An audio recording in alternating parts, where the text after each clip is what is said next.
He was betrayed and killed by someone he trusted, his own comrade. When he opened his eyes again, he realized he had awakened 20 years in the future. He was now living in the body of a weak, poor, and powerless young man. What made him angrier than anything else was learning that the person who betrayed him was now celebrated as a national hero. Carrying all his memories and deep knowledge of the tower, he decided to challenge it once again. This time, he was determined to shock the world with his unmatched talent. He wanted revenge, but the path ahead was full of dangers and obstacles. On the 8th floor of the tower, in a vast frozen land covered in ice and snow, a huge army of knights moved forward through violent snowstorms. They were led by a blonde-haired man who suddenly raised his hand, ordering everyone to stop. He announced that they had gathered once again to defeat the guardian of the 8th floor. This man was Kazuki, the leader of the Blue Zone Guild and the 6th-ranked warrior. He warned his soldiers not to let their guard down just because this was a joint raid. He reminded them that if they failed here, reaching the 9th floor would remain impossible. At that moment, Kazuki noticed another group approaching through the snow. A team of powerful and noble-looking fighters appeared, led by a man with striking blue eyes and a strong presence. This was Subaru Narukami, the leader of the Blue Eyes Guild and the 1st-ranked warrior. He wore a mask decorated with gold, hiding his face. Kazuki welcomed Subaru, who apologized for arriving late. Kazuki corrected him, saying Subaru was actually the first to arrive. Subaru then asked about the Murum Alliance's involvement. Kazuki replied sarcastically that Subaru would lead the attack anyway and that the Murum Alliance was probably only there to collect leftover rewards. Subaru ignored the comment and handed Kazuki a legendary item called Archangel's Pool. This item had a special ability that restored half of a person's stamina when they reached complete exhaustion. Kazuki was shocked. Subaru explained that he wanted the raid to succeed no matter the cost and told Kazuki to keep the item for emergencies. Kazuki calmly asked if Subaru planned to return to the Blue Land after the battle and said he could return the item later. Subaru placed his hand on Kazuki's shoulder and told him that if he did not wish to return it, he could keep it. Suddenly, both of them felt an overwhelming pressure approaching. They realized the enemy had appeared earlier than expected. The guardian of the 8th floor emerged from the storm, its massive body shaking the frozen plains. Kazuki shouted loudly, ordering everyone to prepare for battle. The monster revealed itself as the Sea Dragon Hydra, a terrifying creature with multiple heads surrounded by lightning. Subaru looked at the monster with clear disdain and called it ugly. Black and golden energy gathered around his fist as a system message appeared, stating that lightning energy was flowing through his body. Subaru confidently declared that today would be the monster's end. The Hydra began charging a powerful breath attack from its many mouths. Kazuki screamed, warning everyone to take cover. However, Subaru calmly walked forward, drew his sword, and said there was no need to hide. As Kazuki watched in shock, Subaru swung his sword with incredible speed and power. The slash collided with the dragon's attack, creating a massive explosion. The Hydra's breath was completely destroyed, and the battlefield was split apart by the force. Kazuki took cover from the shockwave, smiling as he commented that the old man never changes. Behind them, Subaru's teammates stared in amazement. One praised the results of Subaru's training, while another complained that he was too slow and missed the chance to strike first. The girl quietly asked Subaru what he had handed to Kazuki earlier. Subaru answered in a short and vague way, saying that she would understand later. After that, Subaru turned toward his team and asked if everyone was ready. With a firm voice, he declared that the time had come to kill that cursed dragon. Every member tightened their grip on their weapons, fully prepared to break through the 8th floor, a place that felt like pure hell because of its extreme difficulty. Kazuki watched everything silently from behind. A mocking smile slowly appeared on his face as he muttered to himself about how well they were acting like close companions. Soon after, the captain of the soldiers reported that all troops were in position according to the plan. Kazuki praised him calmly and ordered them to begin moving. His masked assistant immediately responded, wishing him success and good fortune in the battle. Kazuki's followers moved with unsettling speed, while the healer holding a staff positioned herself in front of him. The battlefield instantly descended into chaos as everyone clashed with the massive dragon, whose roars echoed through the area along with its violent attacks. A swift female fighter rushed forward, shouting at her teammates not to hold back and to pour all their strength into the fight. She sliced through the dragon's body with ease, casually commenting that it felt like a simple walk in the park. At the same time, the ice mage complained about the crushing pressure and tension filling the battlefield. In the middle of the chaos, a warrior surrounded by red energy charged forward, jokingly betting with his companions over who would deal the most damage. He delivered a heavy and direct strike to the dragon. Tasha immediately accepted the challenge, declaring that the loser would pay for dinner. He leaped forward and swung his sword at incredible speed, slicing into the dragon's body. With that single attack, he severed one of the dragon's heads and shouted a warning to Shino, telling her to watch out as the head fell toward her. Shino calmly reassured him, asking him to keep attacking while she prepared her spell. She summoned a huge pink magical barrier and blocked the falling head, confidently stating that defense was her responsibility. At that exact moment, Kazuki suddenly appeared behind Shino. He softly called her name and coldly asked whether she could block this as well. Shock and disbelief filled her face. Without hesitation, Kazuki drove his sword into her back, piercing straight through her chest. In a bored tone, he commented that their overconfidence was their greatest flaw. Subaru turned around in horror and called out Shino's name with a shaking voice, unable to accept what he was witnessing. Shino collapsed to the ground, lifeless, her body soaked in blood at Kazuki's feet. Kazuki stood over her with a terrifying smile, his blade stained red. He then looked toward Subaru with a crazed expression and told him that now was not the time to look away. Subaru stood frozen, his mind struggling to understand why Kazuki had betrayed them. As the dragon continued its assault, Subaru's thoughts drifted back to the moment when the mysterious system messages first appeared. Those messages had announced their selection by the tower, commanding them to climb and prepare for a beginning that would come soon. That was the first message the tower ever sent, appearing vast and overwhelming in the void of space. At the time, no one knew whether it was a curse or a blessing. Even now, its true meaning remains unknown, yet everyone continues to obey its irresistible call. People from many different worlds, including Earth, Myrm, and others, each carrying their own missions and burdens, continue to climb the tower day after day. Everyone aims for the summit that no one has ever reached. However, reality was cruel. The battle ended in a horrific massacre. The bodies of Subaru's comrades lay scattered all around him, and he stood alone among the blood and destruction. Breathing heavily, Subaru looked around after finally defeating the Hydra, the Red Dragon. Inside his heart, he cursed his companions for not running away as he had ordered and regretted that they had not listened to him. He collapsed to the ground in exhaustion in front of the monster's corpse, a creature once believed to be impossible to defeat. They had finally killed it, but the victory felt empty and bitter as he looked at the fallen bodies around him. With deep sorrow, he spoke to them, calling them fools, saying that he had never given them permission to die yet. System warnings suddenly appeared, stating that Subaru had entered a poisoned state that blocked natural recovery. Another alert showed that his fatigue index had climbed to a critical level. As Subaru thought about what would happen if he somehow survived and returned, the system's strict warning echoed in his mind, clearly stating that death was unavoidable once fatigue reached 100%. At that realization, anger and fierce determination burned in his eyes. At that moment, Kazuki walked toward him with a cold expression and praised him mockingly, calling him the Light Lightning Lord. Subaru looked at him in shock and demanded to know why he had committed such a betrayal. With an enraged shout, Subaru insisted on a clear answer. Kazuki moved even closer and calmly explained that he had been running toward this very day for 10 long years. He claimed that Subaru, more than anyone else, should be able to understand that. Kazuki leaned in, his face close,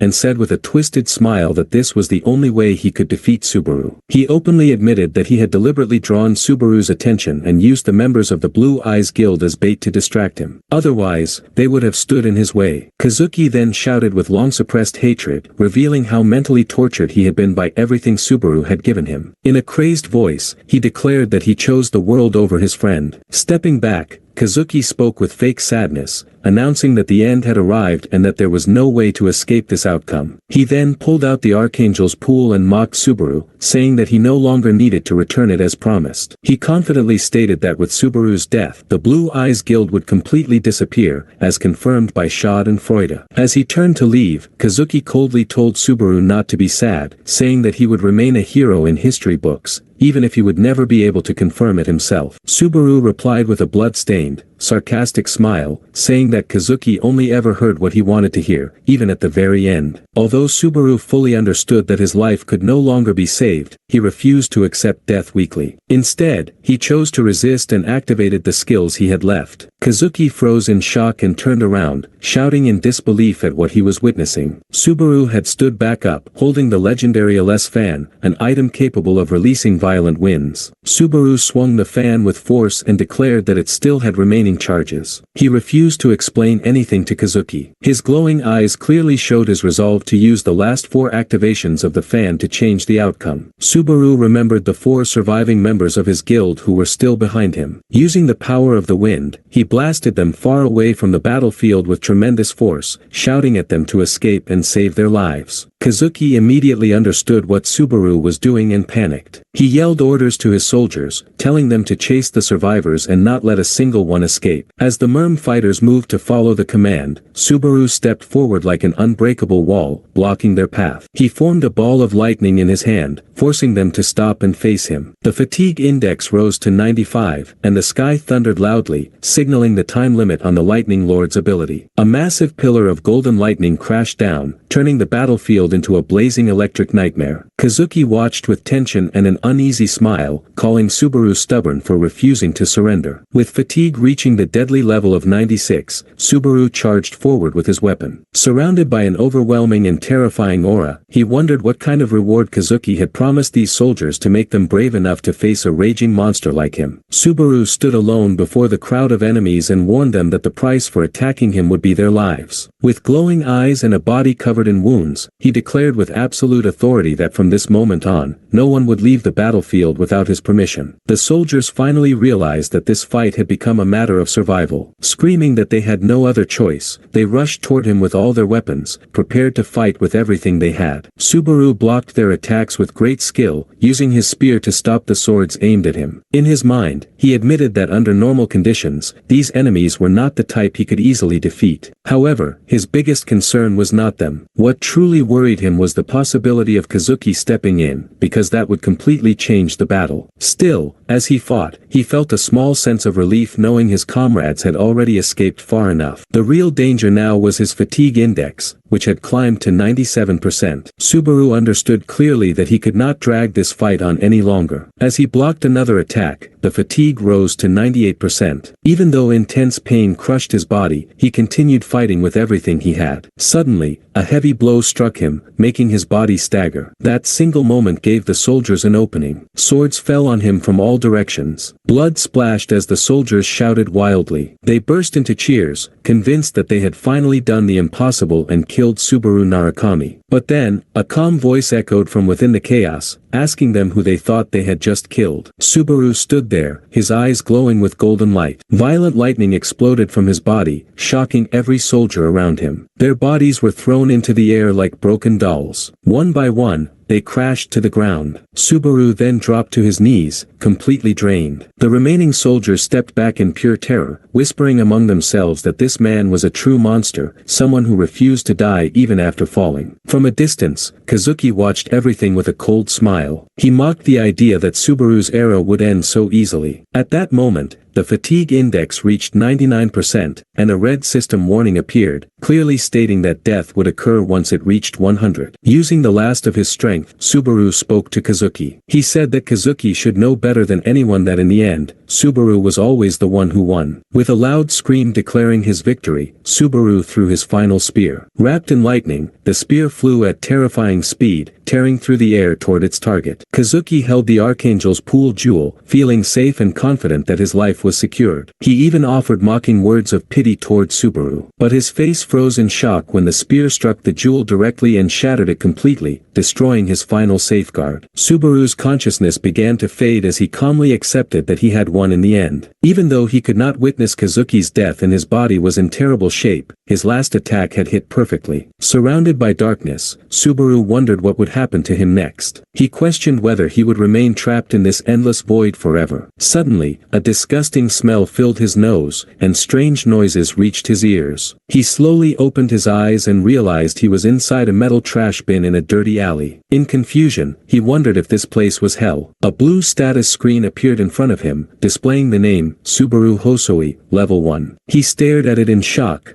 unable to accept it. Memories surfaced of young men mocking him, calling him a weak earthling with poor specs. They looked down on him, laughing and telling him to at least try to become half the man the legendary Subaru Narukami was 20 years ago. Subaru froze when a voice echoed in his mind, informing him that Subaru Narukami had died 20 years earlier. He looked at his reflection in nearby glass and realized in disbelief that this body was not his original one. Overwhelmed by denial and confusion, he wondered if he was trapped in a nightmare. Panicking, he jumped out of the trash bin and collapsed onto the ground, gasping for breath. That was when he noticed a tablet device lying beside him. Recognizing it as a player kit, he quickly picked it up, hoping it would help him understand what was happening. He searched for the Blue Eyes Guild and found results showing the Blue Zone as its successor, raising questions about why it had grown so weak despite carrying Subaru Narukami's will. As he scrolled through the news, one statement caught his eye. It was from Guildmaster Kazuki, confidently promising victory in the upcoming tournament. Subaru muttered quietly to himself that such a thing was impossible. He stared at the photo attached to the news article and saw Kazuki's face. He had clearly grown older and was now wearing an eye patch. Subaru felt a deep shock when he realized the truth. The traitor had not died in that battle after all. Suddenly, his memories pulled him back to the past. He remembered a night long ago when he was sitting with Kazuki on the rooftop of a tall building. The city lights were shining below them. That night, Kazuki had told him something unexpected. He said that they had not been enemies from the beginning and confessed that he wanted to leave the Blue Eyes Guild. Subaru had been stunned by that decision. He never expected such words from Kazuki, especially when Kazuki asked him to explain everything to the other members on his behalf. Subaru considered Kazuki a close friend, almost like a brother, so this request felt heavy. When Subaru asked for a reason, Kazuki only said that Subaru would understand someday. Before leaving, Kazuki promised him something, that even if he walked a different path, he would remain Subaru's shadow. Thinking about it now filled Subaru with bitter irony. Years later, Kazuki had founded a guild with a name they once joked about together. Subaru returned to the present, mocking the idea of this so-called shadow who named his guild Blue Zone. Even after 20 years, Kazuki was still stuck on the 9th floor of the tower, which meant he had achieved nothing truly remarkable. As Subaru walked through the street while scrolling through the news, his movements suddenly stopped. His eyes locked onto an image of a massive building named Subaru Narukami Memorial Hall. The sight struck him like a blow. Unable to control himself, he went straight toward the building. What he saw shocked him even more. The structure was far larger, more luxurious, and more magnificent than he had ever imagined. When he stepped inside, he found a huge portrait of himself displayed at the center of the hall. A bitter feeling filled his chest as he wondered why they chose to remember him in such a way. He walked around, seeing statues and framed images of himself everywhere, trying to understand Kazuki's true intention behind all of this. He heard recorded speeches praising him, calling him a role model, the hero of the Blue Eyes Guild, and the man closest to reaching the top of the tower. They spoke about how this hall was built to preserve his memory and that of his comrades forever. Anger slowly burned inside Subaru. Then he saw a recorded video of Kazuki standing proudly in a formal suit during the hall's opening ceremony. Kazuki wore a calm smile full of fake dignity. He declared that Subaru and the Blue Eyes Guild no longer existed and that Blue Zone was now the only true successor to their noble spirit. Subaru's body trembled with rage. He wanted Kazuki to stop talking. He felt a deep hatred rising inside him. Kazuki was not satisfied with killing him. He had also twisted his memory and used it for his own benefit. Subaru decided in that moment that he would live on and become the nightmare Kazuki feared the most. The recording continued, with Kazuki claiming that Subaru would never return, while saying that he himself would never forget him as long as he lived. Subaru walked closer to the projected image and declared firmly that he would rewrite this false history from the very beginning. His eyes sharpened with determination as he swore that he would never again allow Kazuki to deceive or manipulate him. Just as he stood there, lost in his resolve, a young boy suddenly bumped into him from behind and fell to the floor. Subaru immediately turned around, helped the child up, and gently asked if he was hurt. But the moment the boy lifted his face, Subaru froze completely. The child was wearing Subaru's old mask. Before Subaru could react, the boy's parents rushed over, worried and calling out his name, Minato. Subaru quickly reassured them that it was only a small accident. But his shock deepened when he looked around and realized something horrifying. Not just the boy, everyone in the hall was wearing masks identical to his old one. Some people wore them on their faces, while others held them carefully in their hands, treating them with respect, as if they were sacred objects. Subaru stood there in total disbelief, wiping his face as he tried to understand the strange scene unfolding before him. At that moment, Kazuki's old sarcastic words echoed in his mind, that even if Subaru died, he would remain an immortal hero in history. Now Subaru understood. This entire scene was the proof of that twisted promise. With bitterness in his heart, he realized that Kazuki had manipulated history itself, turning his betrayal into a false heroic legend. His eyes moved toward a massive image of himself wearing the familiar mask, surrounded by candles and flowers in a grand funeral display. In that moment, Subaru finally understood the truth. All of this, the memorial, the masks, the worship, was nothing more than a grand lie created by Kazuki. A farce meant to steal the glory of the Blue Eyes Guild and claim it for himself. While Subaru was standing there, staring at the pile of flowers, something unusual caught his eye. Among the many colorful bouquets, he noticed a faint flash of blue energy. It was very familiar to him. His heart skipped a beat. Without thinking, he pushed his way through the crowd. People shouted at him to stop, some warning him, others protesting angrily, but Subaru ignored them all. He forced his way forward until he reached the very front. There, he slowly knelt down in front of the flower-covered altar. He reached out and picked up a single blue flower. It was different from all the others and softly released a weak but clear energy. Subaru whispered in shock as soon as he touched it. He immediately knew who it belonged to. There was no doubt in his mind, this flower was from Shiger Asagiri. At the same time, far above the square, on the rooftop of a nearby building, two people were watching everything from a distance. Shiger was standing there, quietly observing the square. He spoke with relief, saying that this year had also passed without any trouble. His companion replied in a sarcastic tone, pointing out how reckless this yearly act was. She said that if they had arrived even a little later, they might have run into members of the Blue Zone Guild. She sighed tiredly and questioned why they had to take such a risk every single year just to offer flowers. Shiger answered firmly that it was necessary. He said that in case of any emergency, this act could become important. He then looked down at the square below and spoke softly, expressing his simple hope that one day Subaru would notice the flowers he offered. His companion did not share his optimism. She asked him seriously whether he truly believed Subaru was still alive. Shiger replied calmly that he had never seen Subaru's dead body with his own eyes, so he could not believe that Subaru was truly gone. She responded with painful realism. She said that if Subaru were alive, Kazuki would have found him long before they did. She added angrily that Subaru would never have left them waiting and watching for 20 long years if he were truly alive. Back in the memorial hall, Subaru rushed out of the building, holding the blue flower tightly in his hand. He was breathing heavily, but his mind was clear. Now, without any doubt, he was certain, Shiger was still alive. The scene then shifted to Subaru's small, dark, and depressing room. He sat on his bed while scrolling through his tablet, mocking the poor and miserable life of the original owner of this body. The search results showed no information at all about the Blue Eyes Guild, as if it had completely disappeared. However, the blue flower placed in front of him was undeniable proof. It proved that Shiger was alive. Subaru realized that Shiger had survived but was forced to hide and live in secrecy for the past 20 years. Using his knowledge of Kazuki's personality, Subaru quickly reached a conclusion. Kazuki must be the reason behind their disappearance. Knowing Kazuki, he would never allow any witness who knew the truth to live freely. Subaru remembered the moment of the massive explosion during their final battle. He wondered whether Shiger was the only one who survived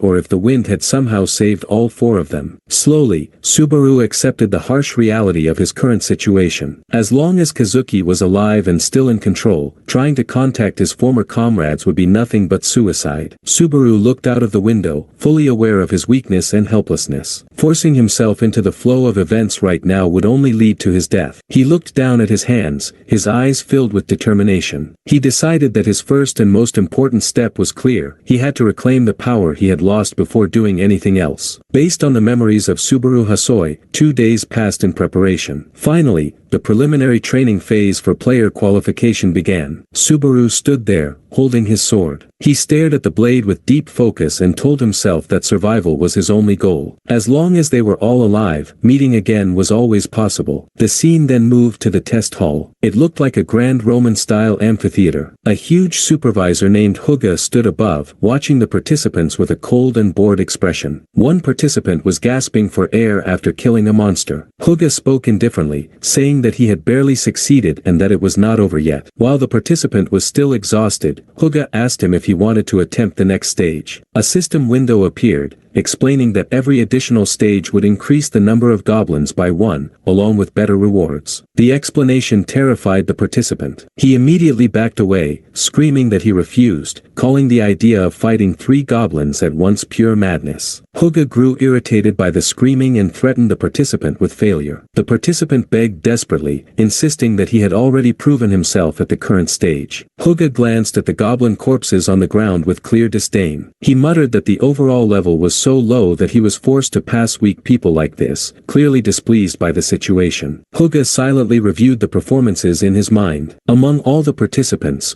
one name stood out clearly to him. Isaac von Reinhardt had reached the 20th stage, and he was the only one who showed any real promise. Compared to the rest, Isaac alone seemed to have genuine potential. Huga looked down at his tablet with deep disappointment. He muttered that the standards of this training had completely collapsed. In his view, the quality of new recruits had fallen to the lowest point possible. Just then, the sound of steady footsteps reached his ears. Huga lifted his head and saw Subaru walking forward calmly. He observed him carefully and commented quietly to himself about how heavy and famous the name this young man carried was, especially when compared to his ordinary appearance. Huga spoke to Subaru in a doubtful and skeptical tone, clearly questioning whether he truly had the ability to succeed. Subaru simply responded calmly and agreed without showing any emotion. The moment the system notification appeared, announcing the generation of 2 goblins, Huga had barely finished speaking to start the test. Suddenly, a violent rush of air swept past him. Huga instinctively turned to the side in shock, wondering if something had just flown past him at incredible speed. When he looked again, Subaru was already standing there, surrounded by blood, wearing a confident smile. Subaru confirmed to himself that spending 2 full days testing the limits of this body had been the correct choice. He had discovered that the body he woke up in possessed extraordinary abilities, far beyond what he had expected. When the system asked whether he wanted to proceed to the next challenge, Subaru accepted instantly. He stated clearly that he wanted to move faster because there was no time to waste. Huga stared in disbelief as goblin heads flew through the air. The arena was soon filled with broken bodies and scattered monster remains. The sight was so unbelievable that Huga could not understand what he was witnessing. He began carefully analyzing Subaru's movements. He quickly realized that Subaru was not swinging his sword randomly. Instead, he was reading his enemy's movements 2 or even 3 steps ahead before striking. Huga understood that this ability went far beyond normal swordsmanship. Deep down, he admitted that even he himself could not perform attacks with such perfect precision. Huga looked at Subaru's confident smile and whispered to himself that such a level was impossible unless this young man was truly the reincarnation of Subaru Narukami. Subaru continued cutting down goblins mercilessly and at terrifying speed, with blood splashing everywhere. Soon, a system notification appeared, announcing that the 49th stage had been cleared and asking him to confirm the final boss challenge. Subaru lifted his glowing eyes. He wiped the sweat from his face and accepted the challenge without hesitation, as if it meant nothing to him. Suddenly, the ground cracked open violently. A massive hand burst out from beneath the arena floor, smashing the ground as rocks flew in every direction. The appearance of the boss shook the entire arena. Huga screamed in panic, desperately trying to stop Subaru. He shouted at him, calling him a fool and reminding him that he was not the real Narukami. He warned Subaru harshly to stop immediately if he valued his life. Subaru stood firm in the middle of the battlefield, surrounded by goblins and facing their enormous leader. The Goblin King revealed himself, releasing a terrifying aura filled with rage. It burned with fury as it sensed the slaughter of its kind across the previous 49 stages. Huga continued screaming in desperation, ordering Subaru to surrender before it was too late. He declared that fighting the Goblin King at this level was nothing but madness. In his eyes, this was a suicide mission. He emphasized that no matter how skilled a player was, it was impossible to overcome the massive difference in physical strength and stats between a human and the monster. Subaru understood this reality very well. He knew that with his current stats, he could not deal serious damage to the Goblin King's tough body. Even so, he refused to retreat. Suddenly, Subaru released his grip on his sword and allowed it to fall to the ground. Huga completely lost his composure when he saw this. He shouted in disbelief, thinking Subaru had finally gone insane by throwing away his only weapon. The Goblin King lunged forward with a crushing attack. However, Subaru had noticed something unusual in the arena from the very beginning and had already decided to use it to his advantage. The monster suddenly froze when it felt something pierce its leg. Subaru appeared kneeling on the ground, holding several sharp needles in his hand. He looked at the Goblin King with a sarcastic smile and asked if it was surprised. Subaru then challenged the monster boldly, proposing a bet on who would collapse first. He threatened that he would turn the Goblin King into a living beehive before it could even lay a hand on him. With eyes glowing with blue energy, Subaru prepared to carry out his threat. The needles shot forward at lightning speed, striking the monster's eyes and face with perfect accuracy. A loud scream of pain burst from the Goblin King's throat as he was blinded. The enraged monster began swinging his huge axe wildly, smashing the ground in every direction. Subaru moved smoothly around him, dodging every attack with graceful steps, as if he were dancing. He landed lightly on the ground and watched his opponent closely. As he observed the battle, Subaru recalled old lessons from his past. He remembered learning about rotational force and how it affected throwing power. In his mind, he heard Miss Reina's voice scolding him for his poor throwing technique. She had taught him that anything, even a simple fountain pen, could become a deadly weapon if the thrower understood its center of gravity. Subaru followed those lessons exactly. Each needle struck a vital point with incredible precision, as if he were hitting the very center of a target. The massive monster staggered as blood poured from his neck and from the countless needles embedded in his body. Standing confidently, Subaru reminded himself that power increases with rotational force, and accuracy improves when there is no hesitation. Deep inside, he admitted that these techniques were taught to him by Reina, and that without her training, even he would not be able to perform them so perfectly. Hugo watched everything in shock. He suddenly realized that the goblin corpses and poisonous needles from the earlier stages had not disappeared because the test was still ongoing. Subaru had taken advantage of this system rule, something Hugo had always accepted without question. He understood now that Subaru was not relying only on swordsmanship. He was also using throwing techniques, aiming at weak points with hidden weapons he collected from the arena itself. Sweat streamed down Huga's face as he whispered that Subaru was a genius. Then he corrected himself, realizing that even the word genius was not enough to describe what he was witnessing. As the Goblin King let out his final breath, his enormous body collapsed to the ground with a thunderous crash, signaling the end of the battle. Subaru calmly walked forward and picked up his sword. He stood before the fallen Goblin King and spoke quietly, saying that he held no hatred toward him. Then, without hesitation, he finished him off. System messages immediately appeared, announcing the defeat of the boss and the successful completion of the 50th stage of the tutorial program for the first time in history. Subaru wiped the sweat from his forehead and complained softly about how cruel it was to place such a monster in what was supposed to be a training stage. More notifications followed, announcing his level increase and the rewards of credit points and achievement points. Most importantly, the tutorial shop was unlocked, a special store that could only be accessed at this stage. Subaru froze when he saw his total achievement points. He had 2,425 points, a number so large that he had never seen anything like it, not even in his previous life. He began browsing the shop and noticed that most normal tools cost between 5 and 200 points. This meant he had more than enough points to spend freely. One item immediately caught his attention, an unknown demon sword. It was a rare weapon priced at 1,000 points. The description stated that it increased cutting power by consuming the user's health and soul, and that it was created by a failed magic blacksmith. Subaru found the weapon tempting, but he quickly remembered that his lightning abilities already drained his health. Using such a sword would put him in serious danger. His eyes then moved to another item, the Holy Sword Miranda, priced at 1,400 points. This sword reduced fatigue and increased combat duration. Subaru thought carefully and realized that what he needed right now was safety, not overwhelming destructive power. He became deeply conflicted, unable to decide between the dangerous strength of the demon sword and the stability offered by the holy sword. Neither option felt perfect. As he continued scrolling, he realized the list did not end there. Further down, he noticed an F-rank skill called Wedge of Greed, also priced at 1,400 points. Its effect was the suppression of side effects caused by the user's skills and tools. Sweat poured down Subaru's face as he stared at the description in pure shock. He had never seen a skill with such such an effect before. He immediately understood that this skill could suppress the negative effects of the demonic sword and might even reduce the harmful backlash of his own lightning ability. Without any hesitation, he made a bold decision and purchased both Wedge of Greed and the unknown demon sword. Although this consumed most of his achievement points, he did not regret it. After summoning the demonic sword, Subaru tested it carefully. Just as he had expected,